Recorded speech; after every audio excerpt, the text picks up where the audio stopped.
I spoke to my Iranian counterpart. We are making the point to the Iranian government that these people should be released, that they should not be detained.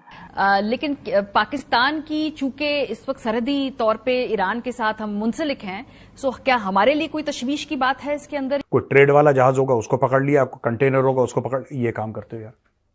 मैं एक बात पूछना चाहता हूं, जो तुमने काम करा है, मैं ईरानियों से पूछ रहा हूं, वो सोमालियन पायरेट से अलग कैसे? एक बात बताओ, how is it different from Somalian pirates? और पाकिस्तान के लिए कितनी परेशान होने की बात है, क्योंकि जब ये कल खबर सामने आई, तुम जिस एरिया में हो वहां पे मार्कोस भी हैं, कि इंडिया जो है अपने लोगों को कभी भी कहीं भी तन्हे तनहा नहीं छोड़ता। इससे पहले भी हम सब ने देखा कि किस तरह जो है सोमालिया के डाकुओं से इंडियन नेवी ने बहुत सारे जहाजों को रेस्क्यू किया। इंडियन नेवी जाती है, रेस्क्यू ऑपरेशन करती है, ईरान के कमांडोज को ठोक देती है। मार्कोस हैं, मार्कोस कब आएंगे तब पता नहीं लगेगा, कब जाएंगे तब पता नहीं लगेगा। ऐसे कुछ काले कपड़े वाले धुंध में निकलते हैं और धुंध में आके काम करके निकल लेते हैं, तुम्हें पता नहीं लगेगा। फिर तुम बोलोगे इंडिया ने ये कर दिया। अरे यार, तुमने इंडियंस को क्यों पकड़ा? इसराइल ने ईरानी हमले पर सख्त जवाबी कार्रवाई का ऐलान कर दिया है। इसराइली सिक्योरिटी काबीना ने जंगी काबीना को ईरानी हमले पर रद्द-ए-अमल देने का इख्तियार दे दिया है।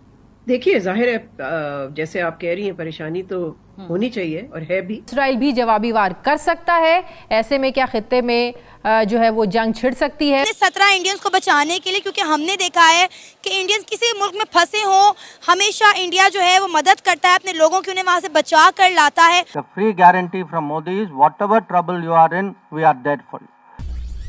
नमस्ते दोस्तों, जय हिंद। हिंदुस्तान स्पेशल में आपका स्वागत है। दोस्तों, इसराइल पर ईरान के मिसाइल और ड्रोन तथा इसके बाद मध्य पूर्व में पैदा हुए हालात से दुनिया भर में अस्थिरता की स्थिति है। इस हमले ने मिडिल ईस्ट में तनाव बढ़ा दिया है। भारत ने भी इसको लेकर चिंता जताई है। ऐसे में ईरान के कब्जे वाले इजरायली जहाज में सवार भारतीयों की सुरक्षा को लेकर भारत सरकार ने चिंता जताई थी। हालांकि विदेश मंत्री एस जयशंकर द्वारा इस मुद्दे को उठाए जाने के तुरंत बाद ईरान ने कहा कि वह भारतीय अधिकारियों को इजराइल से जुड़े जहाज MSC अरीज को जब्त करने के बाद हिरासत में लिए गए भारतीय चालक दल के सदस्यों को मिलने की अनुमति देगा।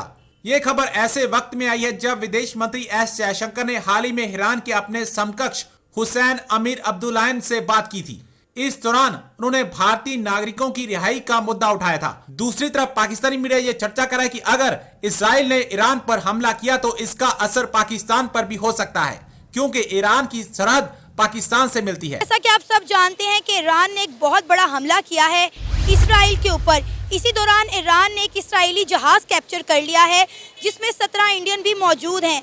तो क्या इंडियन नेवी या फिर इंडिया अपने 17 इंडियंस को बचाने के लिए कोई कार्रवाई करेगी, कोई इकदाम उठाएगी, ईरान के साथ बातचीत करेगी? इस सारे मामले पर पाकिस्तानी अवाम का क्या रद्द-ए-अमल है, आइए जानने की कोशिश करते हैं। लेकिन उससे पहले आप सब ये ज़रूर जान लें कि इंडिया जो है अपने लोगों को कभी भी कहीं भी तन्हे तनहा नहीं छोड़ता। इससे पहले भी हम सब ने देखा कि किस तरह जो है सोमालिया के डाकुओं से इंडियन नेवी ने बहुत सारे जहाज़ों को रेस्क्यू किया। इस सारे मामले में हुआ ये है कि ईरान ने जो है एक इसराइली शिप को अपने कब्जे में ले लिया है, कैप्चर कर लिया, जिसमें 17 इंडियंस भी मौजूद हैं। ये जहाज़ मुकम्मल तौर पर जो है इसराइल से कनेक्ट नहीं था, इसराइल से बस लिंक करता था। आपको क्या लगता है कि इंडियन नेवी या इंडिया इस पर कोई एक्शन लेगी, कोई रिस्पॉन्स करेगी अपने लोगों को बचाने के लिए, छुड़वाने के लिए? क्योंकि अगर आपको याद हो, को यूक्रेन और रशिया की वॉर में भी बहुत सारे इंडियन जब फंस गए थे तो इंडिया ने अपने बंदों को वहाँ से निकाला था। हमने देखा है इंडिया में ये खासियत है कि वो अपने लोगों को कहीं पे भी तने तनहा नहीं छोड़ता। जी, ये बहरहाल इस लिहाज से ये एक अच्छी चीज़ है कि ईरान के पास ये एक कार्ड है, वो इसराइल का शिप भी छोड़ देगा, इंडियंस को भी छोड़ देगा और इस तरह से इवेंचुअली इसकी सुलह हो सकती है। तो ये अच्छा है अगर इंडिया कोई कोशिश करे और सब छुड़ा ले और ये सारी सुलह हो जाए और जंग आगे ना बढ़े। आपको लगता है इंडिया इन सब में कोई रोल प्ले करेगा, क्योंकि ईरान और इसराइल दोनों के साथ इंडिया की बनती है? अच्छा, वैसे मुझे इसी पे शक रहता है। यकीनन इंडिया के ईरान के साथ बहुत अच्छे रिलेशंस हैं और बहुत बड़ी तिजारत है और ईरान की चीन के साथ भी बहुत अच्छी तिजारत है। तो अगर ईरानी अकल करें तो इस इवेंट से अपने आप को हीरो बनाने के बाद अगले इवेंट पे ना जाएं और इंडिया की मदद से इस सारे को डी एस्केलेट करके ख़त्म कर दें। इंडिया का रोल हो सकता है अमन कराने में। जब आप देखें ना, यूक्रेन और रशिया की वॉर की एग्जाम्पल ले लें, 2 साल से ज़्यादा का अरसा होने जा रहा है। दोनों मुल्कों के दरमियान जंग का माहौल ख़त्म होने का नाम नहीं ले रहा। लेकिन अब जिस तरह से ईरान ने हमला किया है, इसमें कोई न्यूक्लियर वेपन मौजूद नहीं था, लेकिन कहीं ना कहीं इसराइल को आप देखें तो उन्हें शायद ये डर है कि कहीं ईरान जो है वो न्यूक्लियर वेपन तैयार ना कर ले, क्योंकि ईरान बहुत अरसे से अपने न्यूक्लियर वेपन पर भी काम कर रहा है। जी, लेकिन आई एम श्योर इंशाल्लाह ईरान के पास कोई एटमी हथियार नहीं है। तो अगर एटमी हथियार हुआ, अब आप देखें इस जंग में एटमी हथियार किसी सूरत इस्तेमाल नहीं हो सकते। आप इसराइल के ऊपर कोई एटमी हथियार इस्तेमाल नहीं कर सकते। साथ ही गजा है, साथ ही इजिप्ट है, वो तो इतना छोटा मुल्क है, अगर खुदा ना ख्वास्ता वहाँ एक भी कोई ऐसा कुछ हुआ तो कई मुल्क तबाह होंगे। सब मुसलमान हैं वहाँ पर, और मुसलमान ना भी हों, इंसान है, तो ये तो बिल्कुल कोई एटमी उसकी तरफ नहीं जाना चाहिए। सर, इसराइल ने इससे पहले भी कई बार ईरान को टारगेट किया है और ईरान की जानिब से पहला जवाब दिया गया है, और इस दफ़ा ईरान ने बताया था कि हम जवाब देंगे।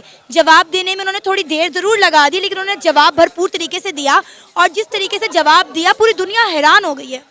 अच्छा, पता नहीं ये कोई इतना भरपूर जवाब तो नहीं है, ज़्यादा प्रोपेगेंडा लग रहा है। क्या बिगड़ा है इसराइल का? कुछ भी नहीं। और ये शिप भी छोड़ देंगे तो ये सब खत्म हो जाएगा, कुछ नहीं होगा। मेरा ख्याल है कि ये कोई और चीज़ है, इवेंट है। ईरानियों को शायद ऐसा नहीं करना चाहिए था। ये कोई भरपूर जवाब नहीं है। फिर क्या करना चाहिए था? मेरे ख्याल है कि हर सूरत तमाम मुल्कों को गजा की जंग बंद कराने की कोशिश करनी चाहिए थी, और जो इसराइल के शाम के साथ, फिलिस्तीन के साथ, इजिप्ट के साथ, देखें ना, इजिप्ट ने अपने पुराने मसाइल हल कर लिए हैं, और जब वो मतलब उनको नहीं याद आता कभी कि हमें ये हुआ था और अब हमने उसका बदला लेना है। मेरा ख्याल है यही बेहतर है। आप देखें सऊदी अरब भी कोशिश कर रहा था इसराइल के साथ पुरानी चीज़ें ख़त्म कर दें। मोहम्मद बिन सलमान साहब ने काफ़ी एफर्ट की थी। मेरा ख्याल है वही डायरेक्शन है, अमन की डायरेक्शन ही बेहतर है। और आप गजा के लोगों के लिए कुछ नहीं कर सके। आप ये बताएं कि आपको शाम की फलाने का तो शौक है, गजा में जो शहीद हो रहे हैं उनके लिए आपने क्या किया? कुछ भी नहीं। आपने उनके दिफा के लिए तो कुछ नहीं भेजा, तो लिहाजा आप कुछ नहीं कर रहे। आप, मेरा ख्याल है हम कुछ ना कर रहे हैं ना कर सकते हैं। हमें तो इसी पे करना चाहिए, अमन हो जाए। गजा ने मदद मांगी थी पाकिस्तान से, लेकिन पाकिस्तान ने इसका कोई जवाब भी नहीं दिया। मेरा नहीं ख्याल, इवन गजा ने तुर्की से भी मदद मांगी थी। वो हमसे करीब भी है और हमसे ज़्यादा डेवलप्ड भी है, उन्होंने भी कोई हेल्प नहीं की। अगर पाकिस्तान ज़्यादा से ज़्यादा कुछ कर सकता है तो तुर्की के साथ मिलकर कर सकता है, खुद से तो कुछ कर भी नहीं सकते हम। मेरा ख्याल है कि पाकिस्तानियों को जश्न और खुशियाँ नहीं मनानी चाहिए, क्योंकि इस वक्त तो इसराइल जश्न मना रहा है कि हमारा तो कुछ बिगड़ा ही नहीं है। मैं तो ये समझूंगा कि जंग आगे बढ़े तो हमें होशियार होने का वक्त है, खुशियां मनाने का वक्त नहीं है। कि जंग आगे बढ़ रही है और मुसलमान शहीद होंगे, यकीन करें इसराइल का कुछ नहीं बिगड़ेगा। तो मैं इस जंग के खिलाफ हूँ। इस जंग को आगे बढ़ना भी नहीं चाहिए, इस जंग को का अमन हो जाना चाहिए। तो वो बाकायदा तौर पे उनको मुहैया की गई है और कुछ भी नहीं हुआ। 200 इन्होंने भेजे हैं ड्रोन, और उसका नतीजा निकला है कि एक लड़की मामूली ज़ख्मी हुई है। और उसके बाद उन्होंने ये करके और ये कहा है कि जी बस हमारा आपस में हो गया, अब ना तुम कुछ करना ना हम कुछ करेंगे। तो ये भी एक राय है। तो इस हवाले से भी लोग देख रहे हैं।